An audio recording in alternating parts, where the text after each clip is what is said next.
Seorang pria di Lampung Barat membunuh istri dan anak kandungnya sendiri.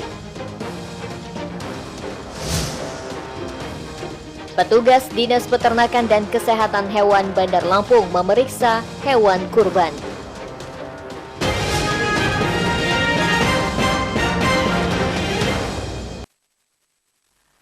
Tabi pun, selamat pagi pemirsa, kita berjumpa lagi dalam iNews Lampung, program berita daerah jaringan televisi terbesar di Indonesia, iNews TV. Pagi ini kami menyajikan informasi menarik tentang berbagai peristiwa serta dinamika pembangunan di Lampung.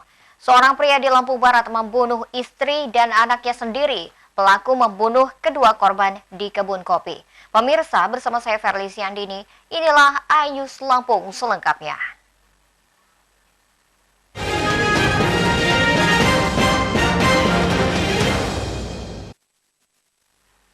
Seorang pria di Lampung Barat tega menghabisi nyawa istri dan anak kandungnya sendiri.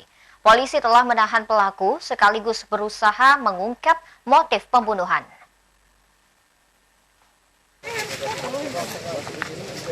Tahan, dulukan ibunya. Peristiwa memilukan ini terjadi di Talang Sere, Pekon Sumber Alam, Kecamatan Air Hitam. KH tega membantai istri dan anaknya yang masih berusia 6 tahun di tengah perkebunan kopi. Korban bernama Dewi Sundari, 26 tahun, dan anak kandungnya yang baru berusia 6 tahun, Aji Ahmad Eja. Warga Pekon Padang Tambak, Kecamatan Waiteno ini membunuh istri dan anaknya sekitar pukul 12.15 waktu Indonesia Barat. Lokasi pembunuhan hanya berjarak 500 meter dari rumah kontrakan mereka. Sebelum membunuh keluarganya, pria 29 tahun ini terlibat cekcok dengan istrinya. Mereka bertengkar tentang masalah keluarga dan sekolah anak. Karena emosi, pelaku yang gelap mata langsung mencabut golok dan menebas istri dan anaknya berulang kali hingga keduanya meninggal di tempat. Pada sore hari, polisi sudah melakukan olah TKP dan mengevakuasi jenazah korban. Saat ini, jenazah sudah dipulangkan kepada pihak keluarga. Rencananya, ibu dan anak tersebut akan dikebumikan di TPU kampung halamannya. Sementara pelaku sudah ditahan di Mapolres setempat. Dari Lampung Barat, Enrico Ngantung, iNews melaporkan. Di Kecamatan Air Hitam, Kabupaten Lampung Barat.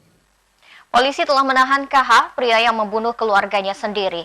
Pria 29 tahun ini diduga membunuh istri dan anaknya karena permasalahan keluarga dan ekonomi.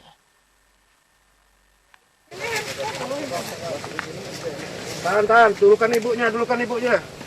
Warga Pekon Sumber Alam, Kecamatan Air Hitam berduka saat polisi membawa pulang jenazah Dewi Sundari, 26 tahun, dan Aji Ahmad Eja, 6 tahun.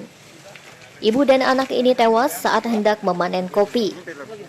Ironisnya, pelaku adalah suami sekaligus ayah kandung korban. KH tega membunuh istri dan anaknya diduga karena kesal. Pasangan suami istri tersebut sempat cekcok masalah ekonomi dan sekolah anak. Ya, benar sekali, siang hari ini telah terjadi tindak pidana pembunuhan di mana dilakukan oleh seorang ayah kepada istri dan anaknya. Pembunuhan ini sendiri terjadi di area kebun kopi di Kecamatan Air Hitam, Kabupaten Lampung Barat. Motif dari pelaku melakukan pembunuhan terhadap istri dan anaknya adalah permasalahan ekonomi yang terakumulasi dengan permasalahan keluarga, sehingga pada siang hari ini terjadilah suatu tindak pidana pembunuhan yang mengakibatkan matinya ibu dan anaknya. Untuk pasal yang disangkakan oleh tersangka, yaitu pasal 44 ayat 3 Undang-Undang 23 tahun 2004 tentang penghapusan kekerasan dalam rumah tangga dengan ancaman hukuman maksimal 15 tahun penjara. Hingga kini polisi masih memeriksa KH untuk mengetahui motif pembunuhan. Sementara jenazah kedua korban dimakamkan di kampung halaman. Dari Lampung Barat, Enrico Ngantung, iNews melaporkan. Beralih ke informasi lain, menjelang Idul Adha, petugas Dinas Peternakan, Pertanian, dan Perkebunan Kota Bandar Lampung melakukan pemeriksaan hewan kurban. Pemeriksaan akan dilakukan hingga pemotongan hewan pada hari H Idul Adha mendatang.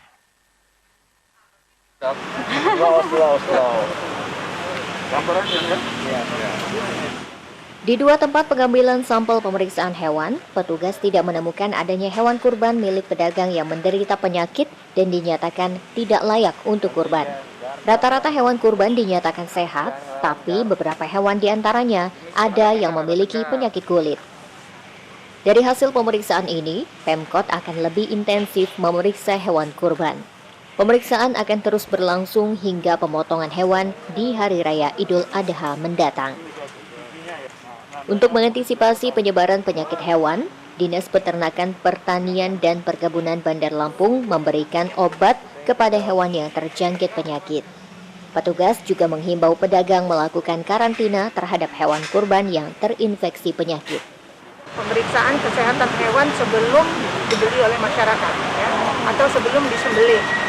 Jadi kita lihat karena dalam Idul Adha atau Idul Kurban ini kan punya syarat-syarat tertentu yang harus diketahui masyarakat. Tentunya hewan ini harus sehat dan tidak cacat, dan umurnya juga masuk. Sementara sejumlah pedagang hewan kurban mengaku penjualan tahun ini menurun hingga 50%. Penurunan merupakan dampak pandemi COVID-19. Penjualan hewan kurban menurun drastis meski harga penjualan hewan kurban tetap. Sekarang ada penurunan di 50%, Pak. Itu penurunan. Untuk sapi dan kambing. Sapi dan kambing. Kalau harga gimana? Kalau harga stabil, Pak. Stabil. Rata-rata untuk kambing? Rata-rata kambing di angka 2 juta sampai 3,5 juta. Kalau sapi di angka 17,5 sampai 25 juta. Nggak ada kenaikan harga ya? Nggak ada, kalau kenaikan harga nggak. Kalau penurunan buat apa? Pembelinya aja ya. Pemeriksaan kesehatan hewan kurban ini akan dilakukan secara bertahap di 20 kecamatan di Bandar Lampung. Selain memeriksa di sejumlah tempat penjualan hewan kurban, petugas juga akan memantau saat pemotongan pada Hari Raya Idul Adha mendatang. Dari Bandar Lampung, Andres Avandi, iNews melaporkan. Menjelang Hari Raya Idul Adha, lapak penjualan hewan kurban mulai bertebaran di sudut-sudut kota. Namun dibutuhkan kecermatan untuk membeli hewan yang layak untuk dikurbankan. Hewan layak kurban harus memenuhi persyaratan agama dan kesehatan. Masyarakat tak bisa sembarangan dalam memberikan hewan kurban pada Hari Raya Idul Adha.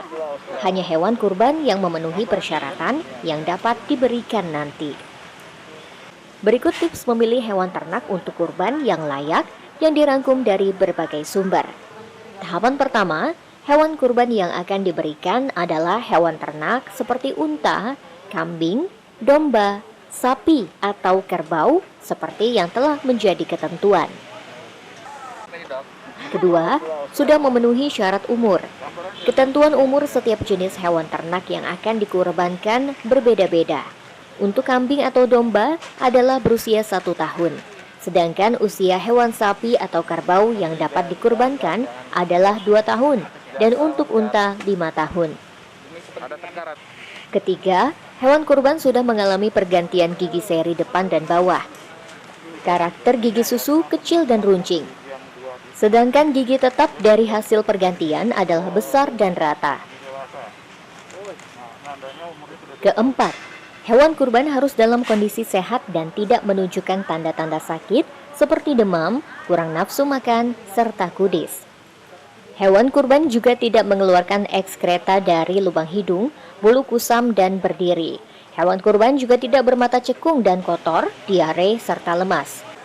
Kelima, tidak kurus dan cacat, pincang, buta, daun telinga tidak ada.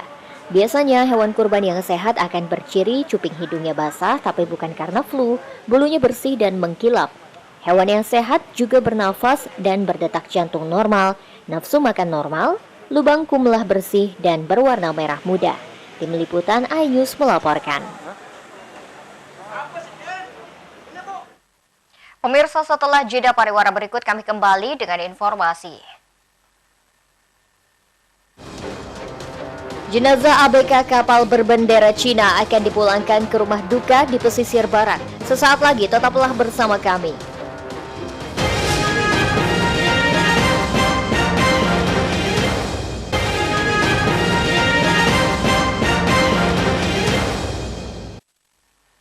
Pemirsa, Anda masih menyaksikan iNews Lampung. Hasan Afriyadi, pemuda asal pesisir barat, yang ditemukan meninggal di dalam freezer kapal berbendera Cina akan dipulangkan ke rumah duka hari ini. Kepulangan jenazah akan menggunakan pesawat kargo.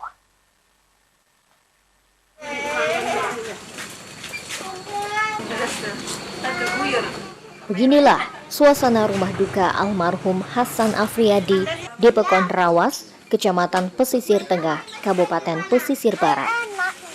Yadi, sapa anak kerapnya semasa hidup, ditemukan meninggal di dalam freezer kapal Lu Huangyuan Yu 118 milik Cina. Meski berduka, keluarga berusaha tegar menanti kepulangan jenazah Yadi yang merupakan anak pertama dari 5 bersaudara. Pemuda 20 tahun tersebut menjadi ABK kapal ikan Cina setelah mengikuti training perusahaan PT Manunggal Bahari Tegal, Jawa Tengah pada Oktober 2019 lalu. Saat ini, berkas-berkas kepulangan jenazah sudah selesai. Jenazah korban akan dipulangkan dengan menggunakan pesawat kargo Lion Air menuju Bandara Internasional Soekarno-Hatta dan akan tiba di Bandar Lampung sekitar pukul 14 waktu Indonesia Barat.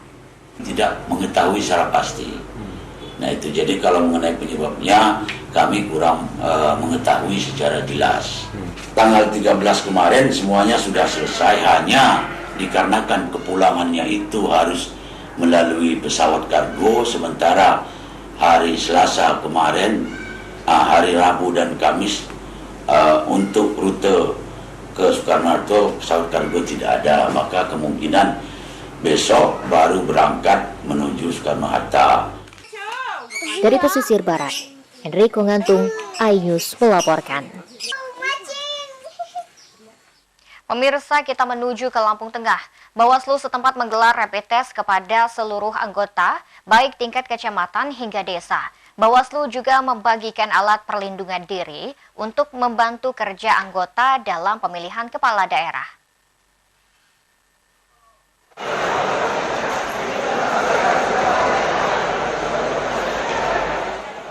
Sebanyak 410 anggota Bawaslu baik di tingkat kecamatan hingga kampung menggelar rapid test massal di Gedung Nuwobala.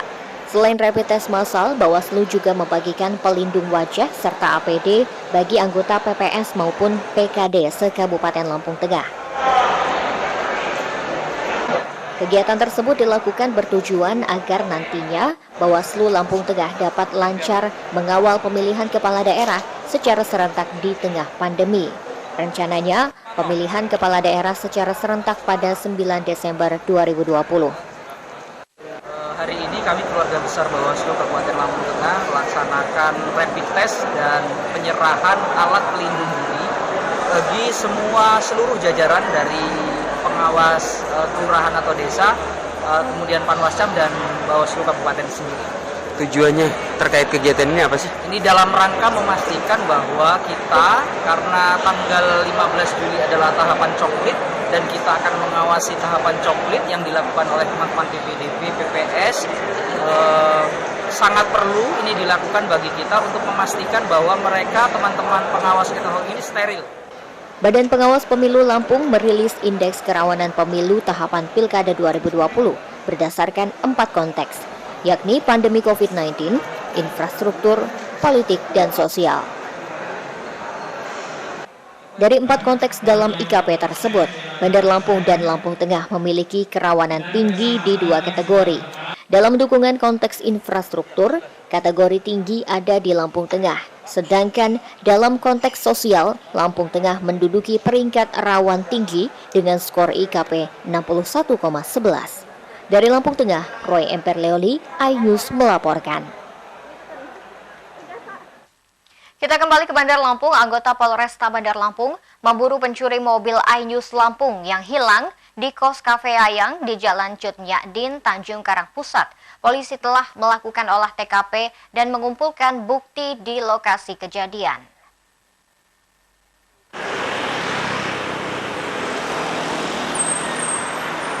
Petugas Polresta Bandar Lampung memburu pencuri mobil milik iNews Lampung yang hilang saat diparkir di tempat kos di Jalan Cut Yakdin, Tanjung Karang Pusat. Mobil Suzuki Futura untuk operasional perusahaan tersebut hilang dicuri pada Kamis dini hari sekitar pukul 3 waktu Indonesia Barat. Polisi langsung terjun ke lokasi untuk melakukan olah TKP dan mengumpulkan keterangan di sekitar lokasi. Mobil bernomor polisi BE1329BK ini baru diketahui hilang pada Kamis pagi sekitar pukul 7.30 waktu Indonesia Barat. Saat itu, Kepala Biro iNews Lampung Syafruddin Siregar hendak menggunakan mobil untuk pergi ke kantor. Diduga pelaku menggasak mobil tersebut dengan merusak pintu mobil lalu masuk ke dalam. Pencuri kemudian merusak kunci kontak. Dugaan waktu hilangnya mobil pada pukul 3 waktu Indonesia Barat diperkuat dengan keterangan saksi di lokasi kejadian. Sebab mobil yang diparkir di pinggir jalan tersebut masih terlihat sekitar pukul 2 waktu Indonesia Barat. Dari Bandar Lampung, Ruslan AS, iNews melaporkan. Pemirsa, setelah pesan-pesan berikut ini, kami kembali dengan informasi. Pengawasan pelaksanaan program TMMD di Lampung Selatan. Liputan selengkapnya hanya di iNews Lampung.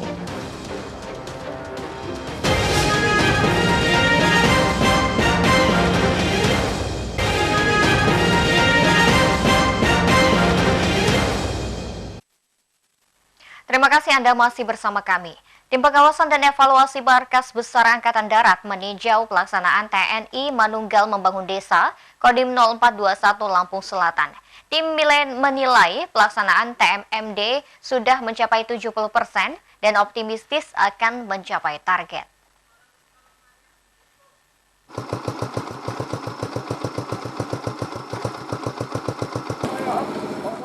Tim Pengawasan dan Evaluasi Markas Besar Angkatan Darat dipimpin Kolonel Kavaleri Dani Wardana dan Letkol Zeni Sri Hartono.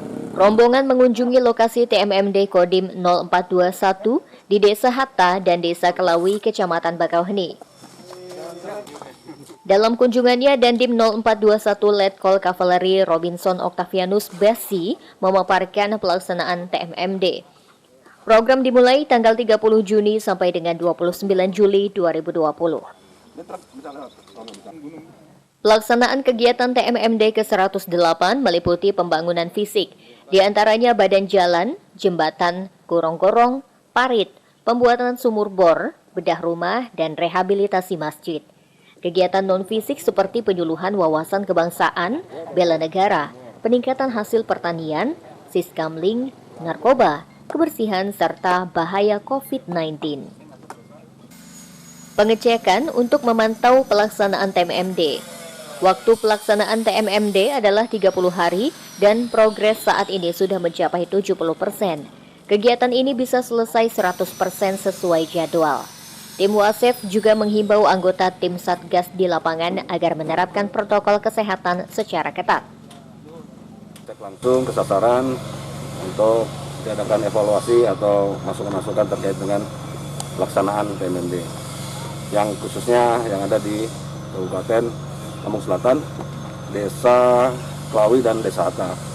Tadi saya melihat secara langsung di lapangan dan termasuk juga tadi sudah mendengarkan paparan dari Satgas, dalam hal ini Dandim Lampung Selatan, dan ini memang ternyata sesuai apa yang disampaikan, dilaporkan dengan kenyataan di lapangan. Dan saya cukup mengapresiasi progres pembangunan jalan khususnya sudah mencapai 70%, di mana waktu TMMD adalah 30 hari. Ini sudah setengah perjalanan, sudah mencapai 70%. Saya cukup optimis dan yakin bahwa proyek kegiatan ini bisa selesai 100% tepat pada waktunya. Fokus kegiatan TMMD kali ini adalah terkoneksinya 2 desa melalui pembangunan jalan sehingga mengefisiensi waktu tempuh 2 desa tersebut. Dari Lampung Selatan, Heri Fulistiawan, iNews melaporkan. Tentunya dengan inovasi kreatif masing-masing peradaan Satgas, kemudian dari para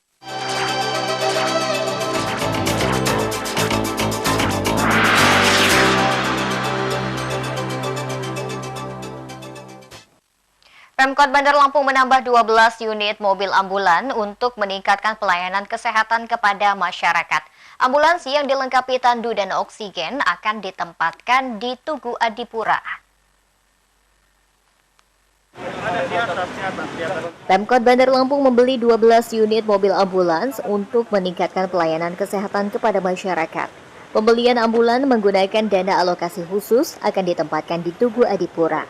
Ambulans yang lama akan diberikan ke puskesmas untuk menunjang kinerja petugas dalam melayani kesehatan warga. Mobil siap antar jemput pasien yang baru ini dilengkapi berbagai alat kesehatan, diantaranya tabung oksigen, refrigerator atau kotak pendingin, tandu, dan lemari etalase. Ambulan kita beli baru ya, 12 ya, 12 pengganti yang di Tugu Adipura. Tugu Adipura saya kasihkan ke puskes ya, nanti kita perbaiki semua bagus. Ini kita taruh di Adipura supaya pelayanan kepada masyarakat lebih baik. Ini lebih modern lagi, semuanya lengkap. Apa bisa dicari fasilitas apa sih? Dari Bandar Lampung, Ruslan AS, iNews melaporkan.